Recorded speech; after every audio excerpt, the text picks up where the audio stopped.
Okay, guys.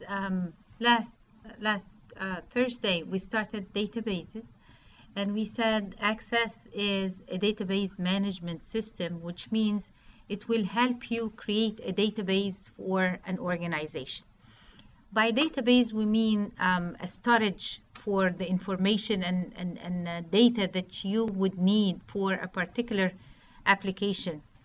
So in here we have it for a university, or like we are trying like to capture information about classes, the enrollment in these classes, the professors who teach these classes, and the sections that are offered.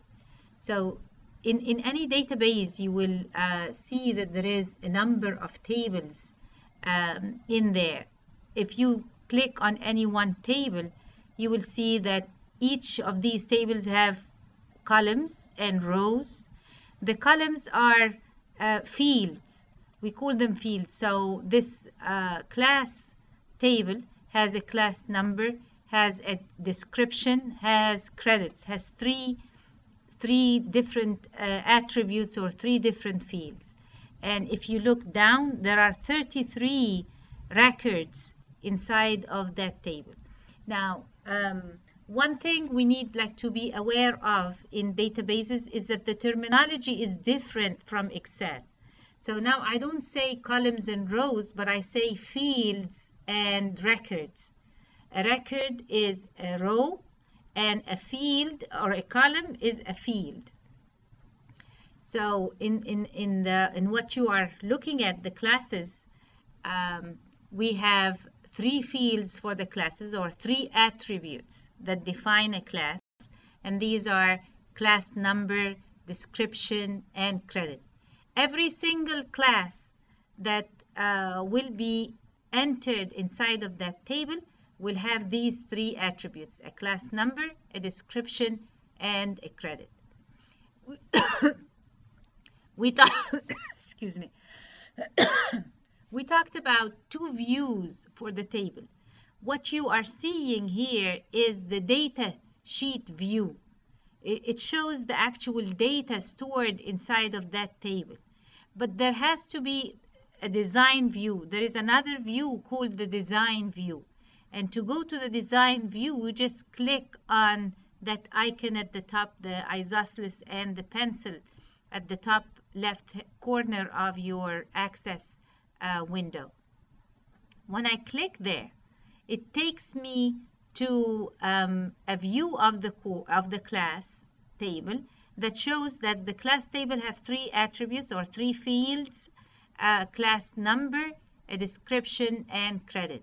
And that class number and description are text, whereas credit is a number. What else did we cover last time about, what else can you tell me about this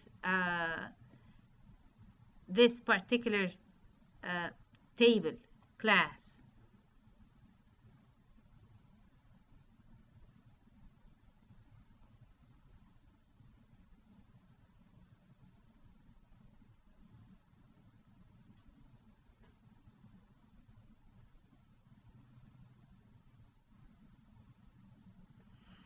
Remember, I told you that that key beside a particular field says that class number is a primary key. By that we mean that it is the value of it will be unique for every single record. So every class will have a unique class number. Like, for example, MIS 304, there are no two classes inside of the university that have the same class number. So class number is what we call a primary key. And Chris is saying something nice, is that the database is a relational database and will link records, and it's not two charts really, it's linking records from different tables. So you're trying to link different tables together. And we will see in just a little bit how we can do that. So again, this is a review of what we have covered last time. We said that the database consists of a number of tables. each table will have a set of fields. One of these fields must be the primary key. That you see that key beside class number. So every single table that I will open, I will see one of the fields chosen to be the primary key. Which one of them? The answer is the one that will make every row unique. So if I ask you guys, what would make students unique inside of the student table? What attribute, what field should I choose that I am sure is unique for every single student in the university?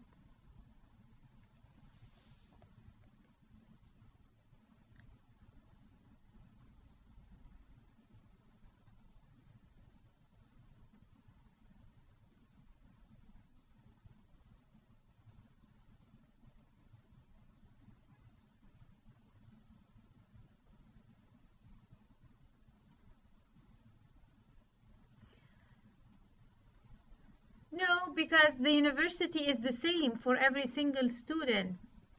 Each and every one of you is a student of TSU. So if I write university, TSU is common for everyone. Same thing, your first name, there are maybe hundreds of Patricks in TSU. There are hundreds of Stewart in TSU. But there is one thing about you that is unique. What do you think that is? What field, what data point or data value is unique for every single student?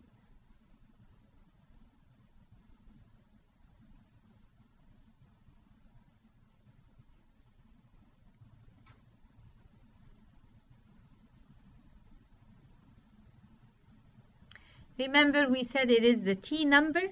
Every student in the university will have a unique T number. There is no two T numbers that are identical. Every one is unique for a particular student, and there is no two students who have the same T number.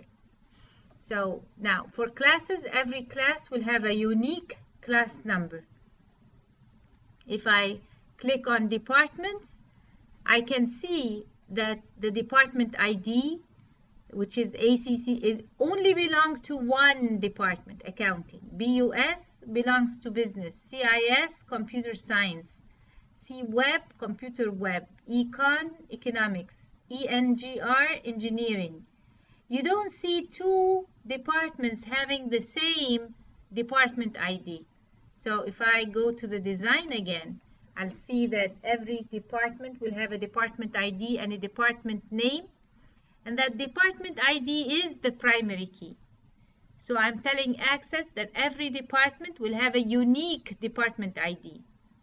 The departments may have the same title, but the department ID is different. Like, for example, John Smith. I may have 3 John Smiths in the university, but each one of them will have a unique T number. Now, if we look at professors, we have a professor ID. If we look at students, we have a student ID, which is a number in that case.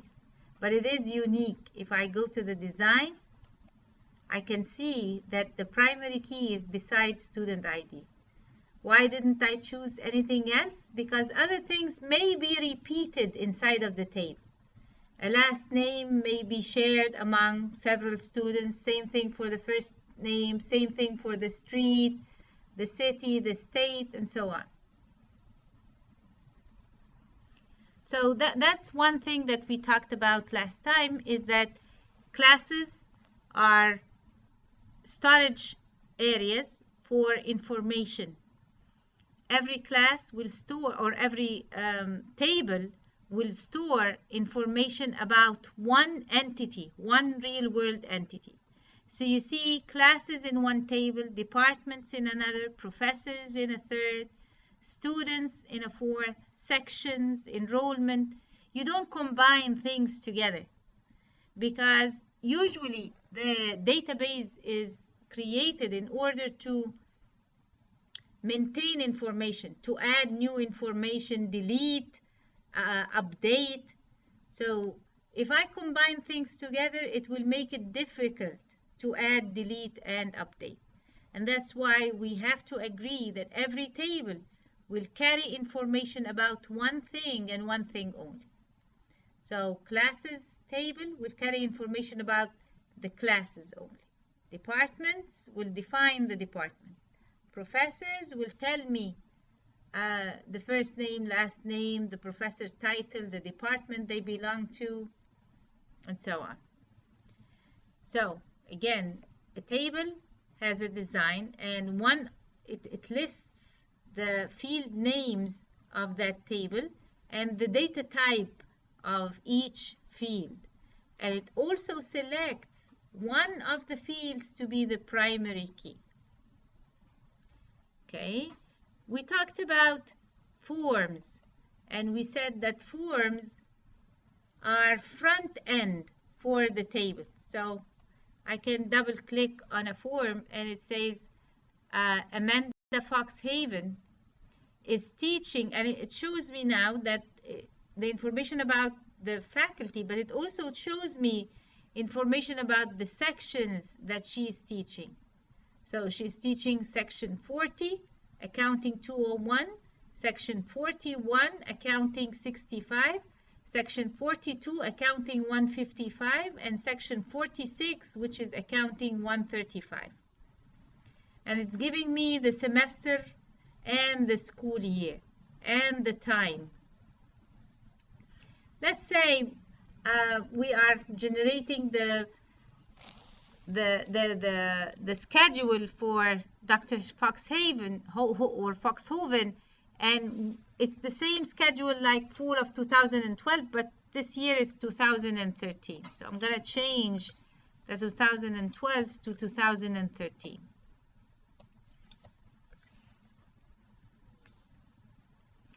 Now, when you close that form, the information is already stored. Remember, we have changed the year 2012 to 2013. So now when I open the section and I look for the sections that Foxhoven is teaching, I see that the ones that Foxhoven that we have changed are now appearing inside of the table section. So even though I changed it in the form, the underlying table is also changed. So remember, the forms are a nice front end for the table. The queries are questions that we pose to the database. So that query, department offering or grade analysis, is showing the department name, the class number, the section number, the description, the credit hours, meeting day, the time, the grade a particular student had gotten, and the professor who had given that grade, and the student ID. All of that is inside of the query. So if I want to see what grades each professor is giving, I can see that Foxhoven has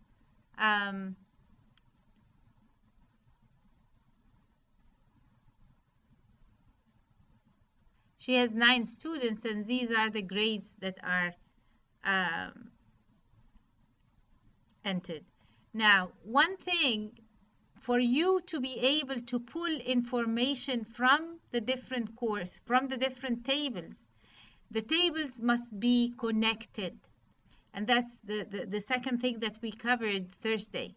We said that there is relationships between tables. So looking at my tables here, I see that they are related, and we said the way to read that model in front of us is to start from the left and say departments, one department, and because I see that one here, I say one department has many professors. one department has many professors. Why did I say many? Because of that symbol, like the alternated 8 or switched 8 or something, but that means multiple. So a department has multiple professors. Now, if I want to read it the other way around, I will say a professor belongs to one department and one department only. So I belong to business administration. I cannot belong to business administration and accounting at the same time. So a department has many professors and a professor has one department. Now, can you tell me what is the relationship between classes and sections? Can someone say what is the relationship between classes and section? Read it the same way like I did.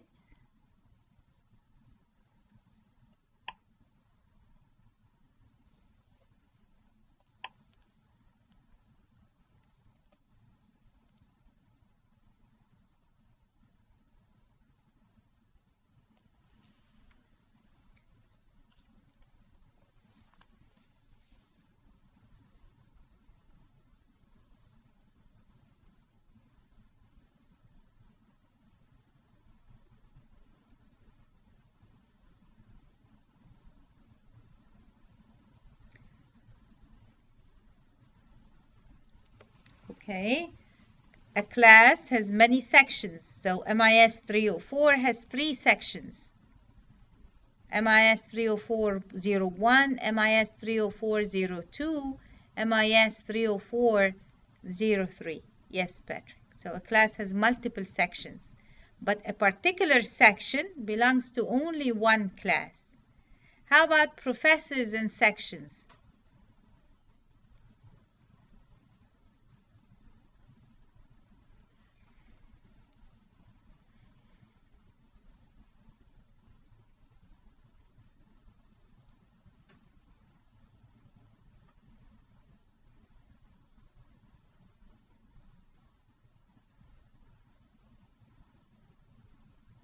No, we cannot say that. We can say one professor teaches many sections, but a section, a particular section, is only taught by one professor. So remember, when you are starting from left to right, you will start with the number 1 or whatever it is on the link between the two tables. So if it says 1, then you will say one professor teaches, and then you look at the symbol on the other end, and that's what we call cardinality.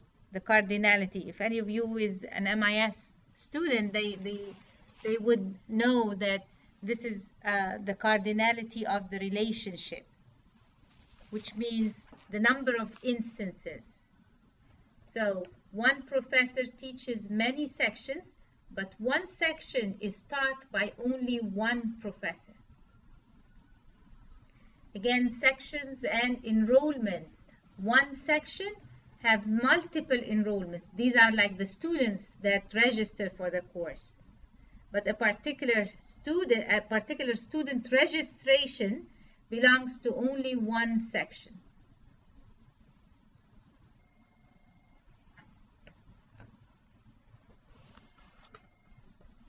So we have a section has multiple enrollments. A particular enrollment, which is a student in a class, belongs to only one section. So that's what we call relationships. So we talked about a primary key, we talked about relationships, and that's the one to many on page number 244 is what you exactly see on the diagram right here. Relationship between departments and professors is one to many. One department has many professors. A professor belongs to only one department. Again, relationship between classes and sections is one to many. A class may have one or many sections. A professor may teach one or many sections. A section has one or many enrollments. Now, if I ask you about a student or a driver and the driver license. So if I were to add, let me show you now on the board, but I think if I use the board, it will stop the app share. Yeah, it won't allow me to do it. But what is the relationship between a driver and the driving license? Is it a one-to-many also?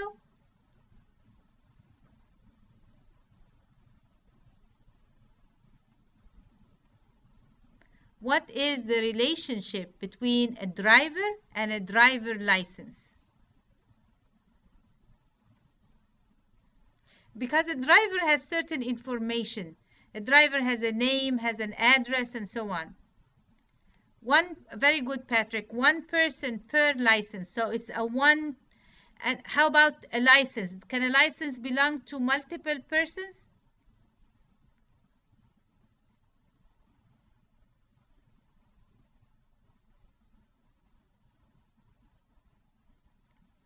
Can a license number or like a driver license belong to two people, a husband and a wife, for example? No. So we call that type of a relationship a one-to-one. A one-to-one. One driver, one license. A driver has only one license, and a license belongs to only one driver. So it's not usually a one-to-many. There are cases where we have one-to-one.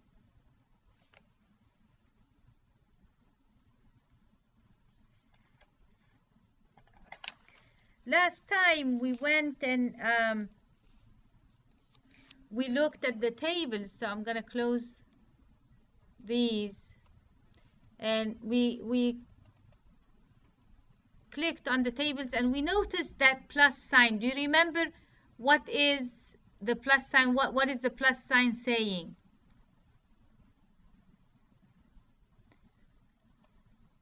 So see, if I click on any one plus sign, I see that a class has a number of sections. So because I have relationship between course and a section, or class and a section, you see that plus sign. So if we go back to the relationships,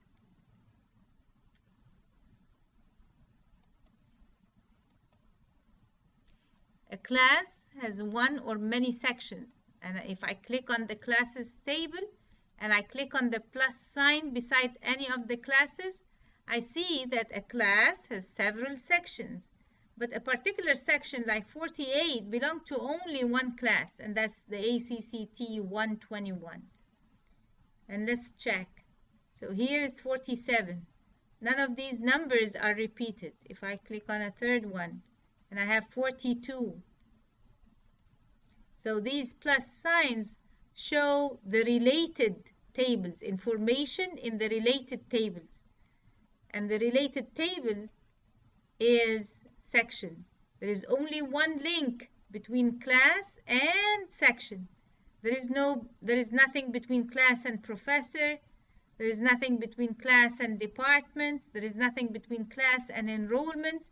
And that's why in the class table, the plus sign will only see sections, will tell you sections, because these two are connected or linked. So again, if I click on departments, there is a plus sign. I click on the plus sign, I see the professors. And let's look at the relationship. There has to be a relationship between departments and professors. So you don't see the classes in the department, or you don't see the sections in the department. You only see professors, because the link is between departments and professors.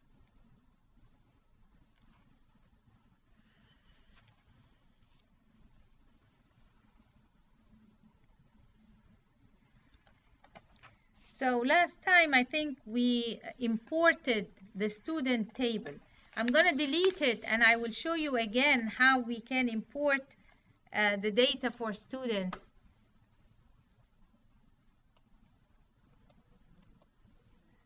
So I'm going to delete that student table.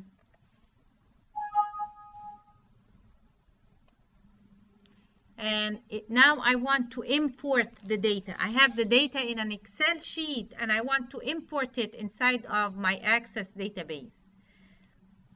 Because that's external data, that's data outside of the database, I'm going to click on external data.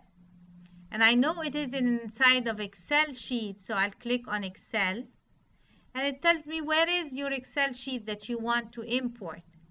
And I'm going to locate mine.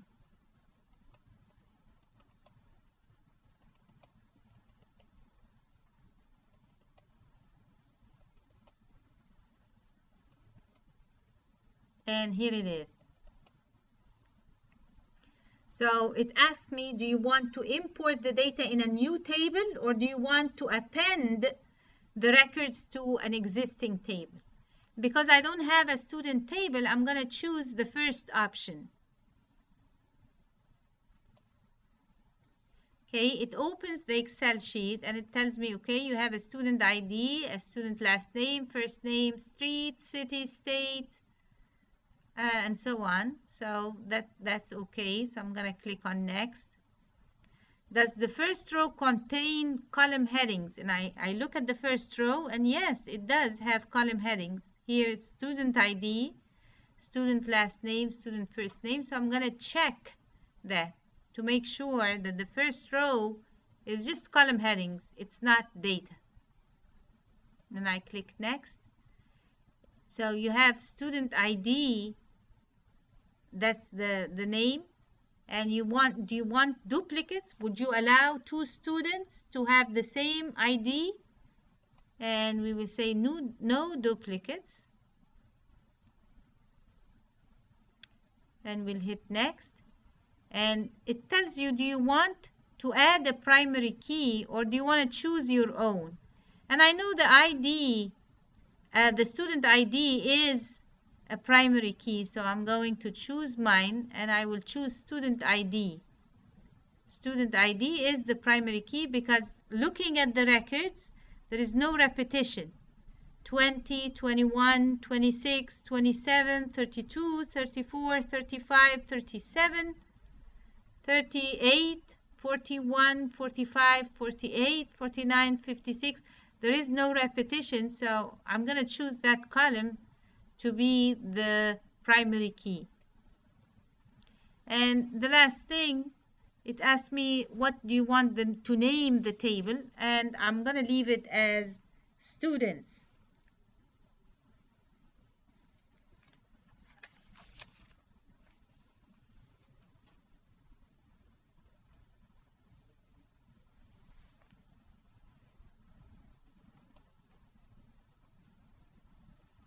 And now I have the students table, and when I double click on it, I see that the student ID is there, and I'm going to check the design of that table. So under home, I'll click on the design and it says, okay, student ID is the primary key. The next thing is to see if the relationships, if I need to link that table to other tables that are there. So I'm going to click on Database Tools and Relationships. And remember we said two tables can be linked if they have a common attribute. So I'm going to look and see at the tables. I can see now that enrollments has something common with students, and that's the student ID. And that's the only one that has something common with students. So the first thing, I'm going to show table, to click on show table and add students, and then close. And the next thing is to establish relationship between students and enrollment. So I'm going to take student ID from the student table and put it on top of student ID in the enrollment table. And it's telling you, do you want the student ID in the student table to be the same as the student ID in the enrollment table? And we want to say yes, so we'll enforce referential integrity, cascade update, cascade delete. What does these mean? It means that the data is consistent between the two tables. That a student inside of the student table are the only ones that can enroll. You cannot get someone from outside of the university who doesn't have a T number and get them registered inside of a course. It won't work. So whoever is registered in a course inside of the university must have a T number. So we're saying that the IDs or the T numbers for students registration must exist inside of the student table, which means the student must be registered in the university before they can register for courses. Make sense?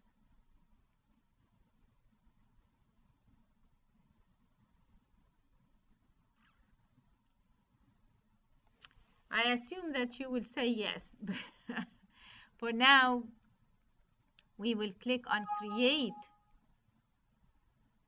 And it says, well, you have to close the table before you can establish the relationship. So we'll close the student table first. And then again, we want to establish a relationship between the student table and the enrollment table.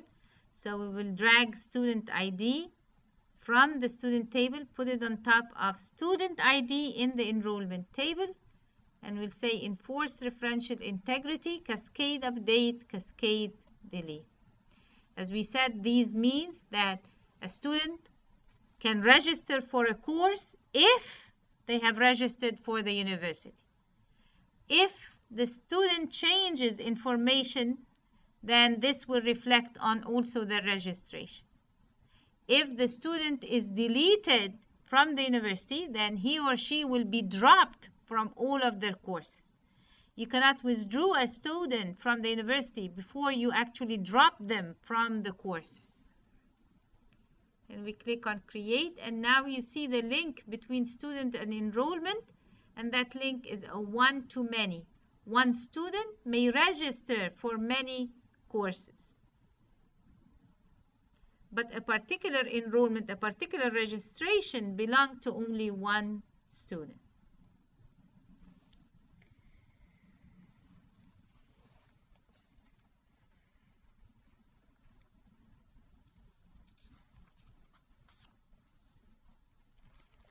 Now we are on page 254. Those of you who are following the book, and they asked you now to go and create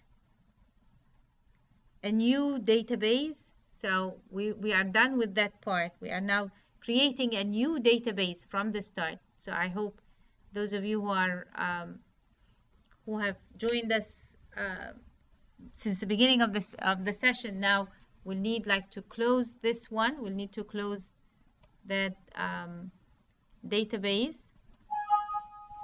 And it says, do you want to save? Yes.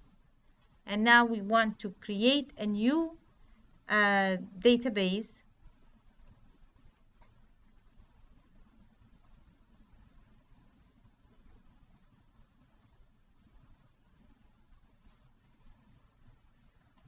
So you will highlight blank database, and the name of the database, instead of database 1, you will call it PR11 feedback.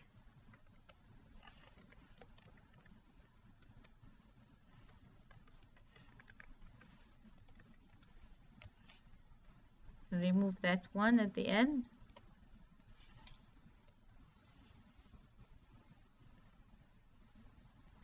And hit create. So now I have an empty database, has nothing inside of it, and the name of that database is PR11 feedback. And you can see that they have already created a table for you called table 1. So now we want to create a table called alumni. So I'm going to click on the design view, and it says, what do you want to name your table? And I'm going to name it alumni.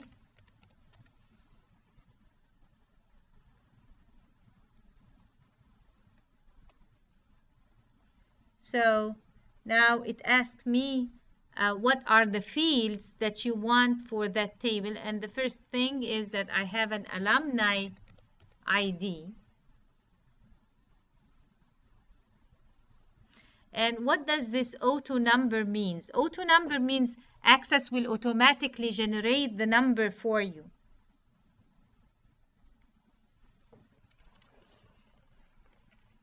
So you want to leave it like you don't want to issue an ID for every alum.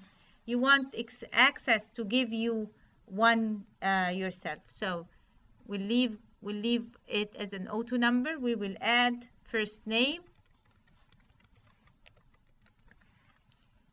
and it is a text, and last name, and a phone,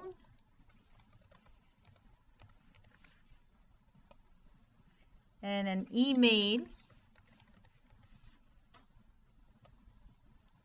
and a birthday. And now with birthday, it's you can actually change it instead of text to date.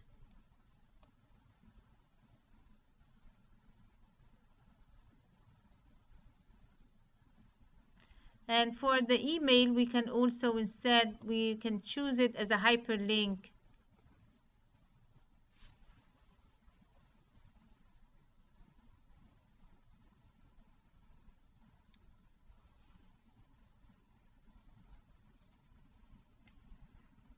So why did I change the birthday? Because you don't want them to put anything that has no meaning. You want to make sure that Access will actually check and see if they have entered the right date, an actual date.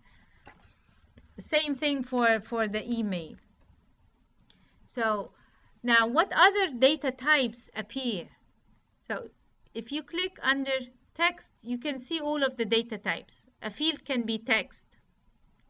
It can be memo, which is the same like text, but allows you more space to write. So if you have like a complaint, a remark, a comment field, you will set it as a memo.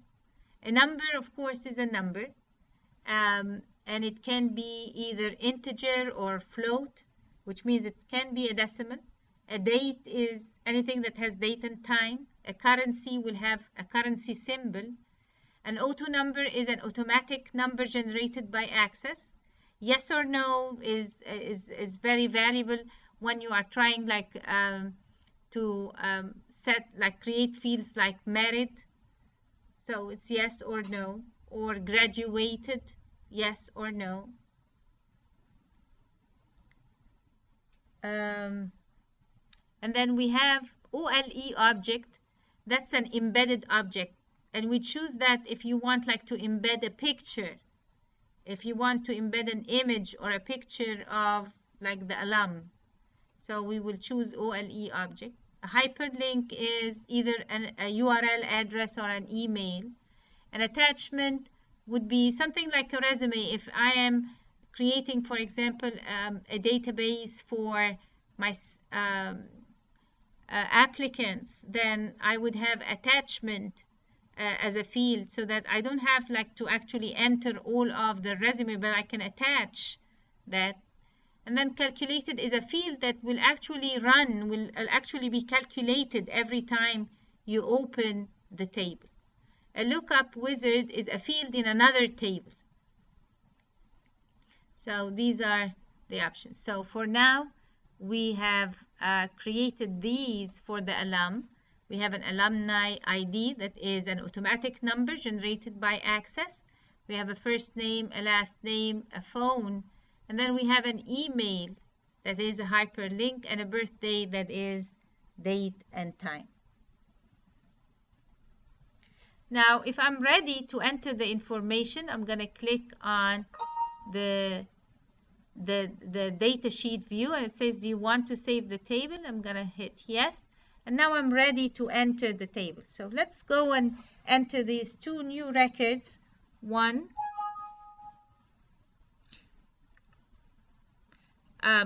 remember this is an auto number, so you don't need like to type in anything. Access will actually generate the number for you. You have their first name is Bradley.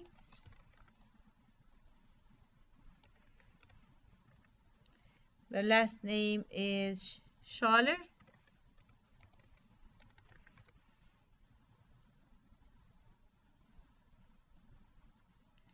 The phone is 555-515-7766.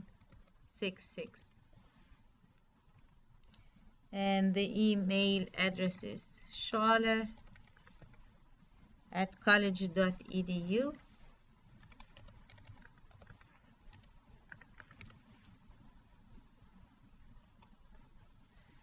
And I don't see the whole thing, so I'm going to double click on the edge so that it's wide enough. And now, because you have chosen birthday as a date, you see the calendar. It allows you to enter the date actually, so you can locate a particular date, or you can enter it yourself. And here it's better that because it's 1/1/1990. And now I'm ready to go to the next alum, and that's Kayla Adair.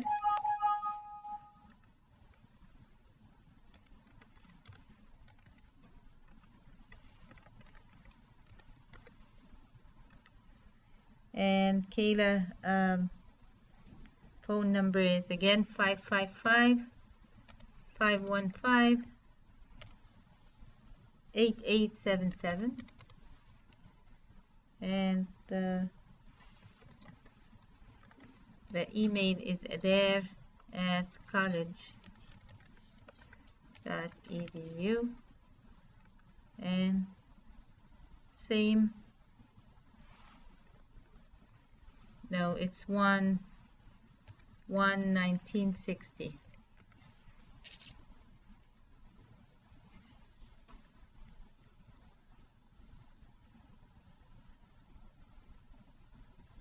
So these are the two tables. We want now to create another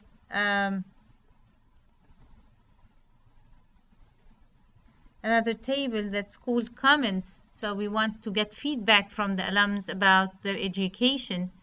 So I'm going to save this, and we want to, see here the alumni ID is the primary key. And that's very important that you make sure for every table that you create that one of the fields is designated as the primary key. Now we'll close this table, and now we want to create a new table, so I'm going to click on create and click under table design. We want to go to the design right away, and this table has a comment ID,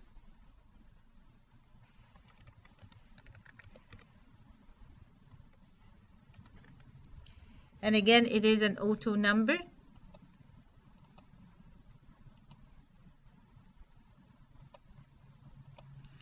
And I have a comment, and it is text, and I have a comment date, and that's date,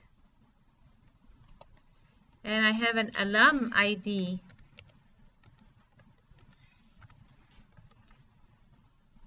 and that's a number. Now remember that alumni ID in the alum table was an auto number, but when you try to link it to the comment table, you have to choose it as just a number, because you don't want Access to actually generate the number for you this time. You just want to look it up from the alumni table. So we are going to choose the comment ID to be the primary key.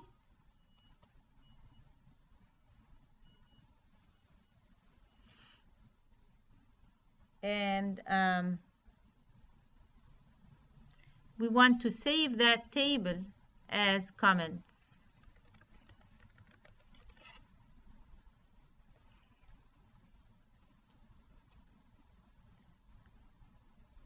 Now we want to make sure that these two tables are connected. So I'm going to close this and I will go under the database tools and click on relationship.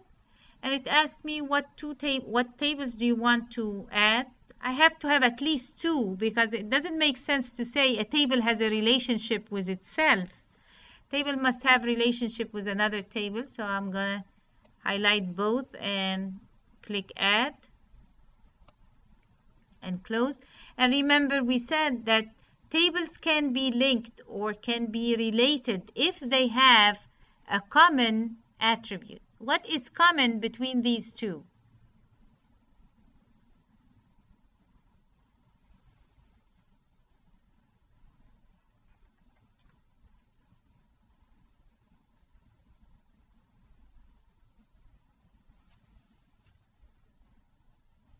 My question is, what is common between the two tables? What is it that you see repeated in the two tables?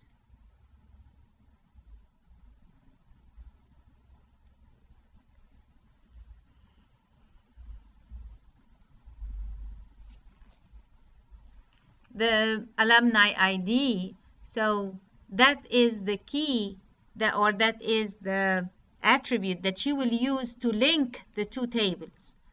And people ask me all the time, why can't we drag alumni ID from the comments table and put it on top of the alumni ID in the alumni table? There is a rule to get the relationship. I'm going to close it and start from the beginning. You click on database tools and then click on relationships, and it won't show the tables if you don't have them, but it'll show this.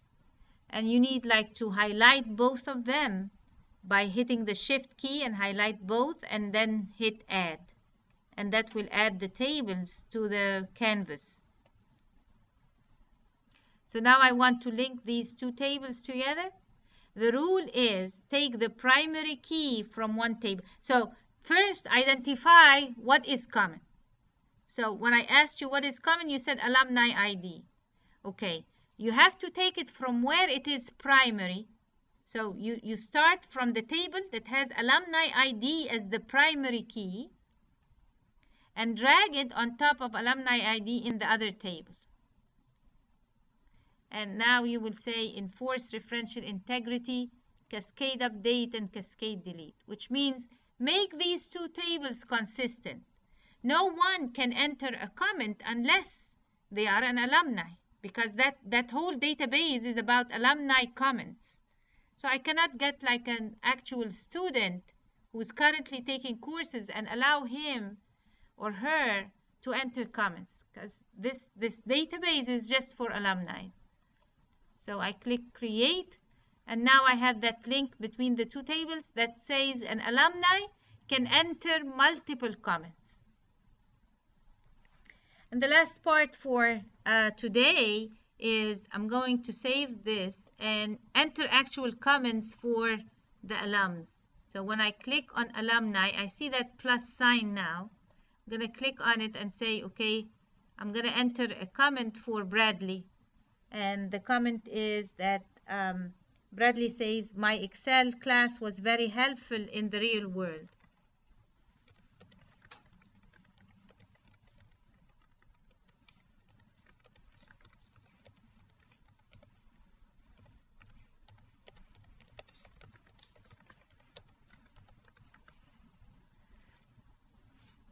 And the date was the first January 1st.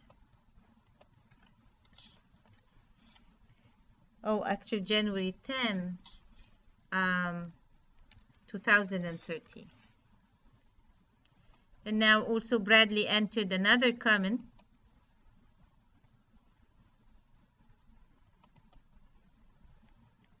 And said, looking forward to the homecoming party.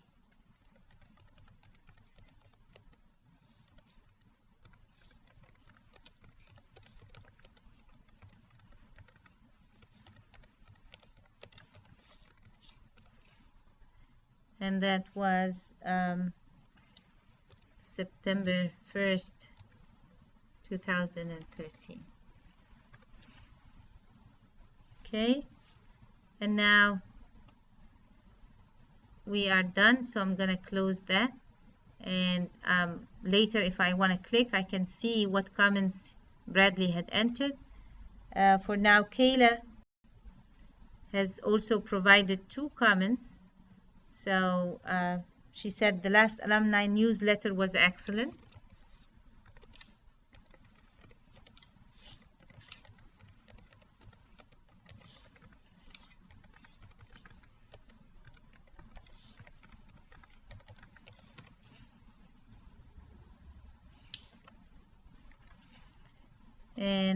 And that was on August 1st, 2013.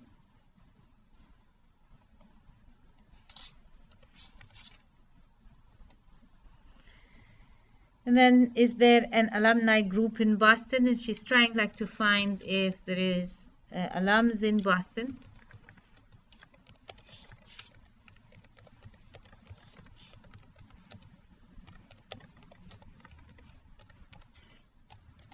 But that was a question that she posed on September 1st.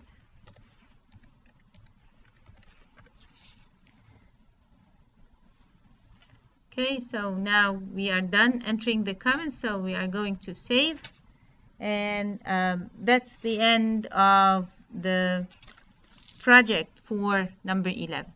So we looked at an existing database and we made some changes in there. We looked at the relationship, and this time we created 2 tables and linked the 2 tables and entered data in the 2 tables.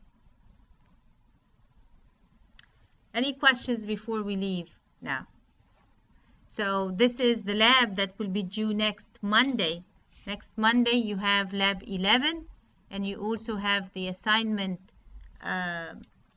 11 that you will need to complete.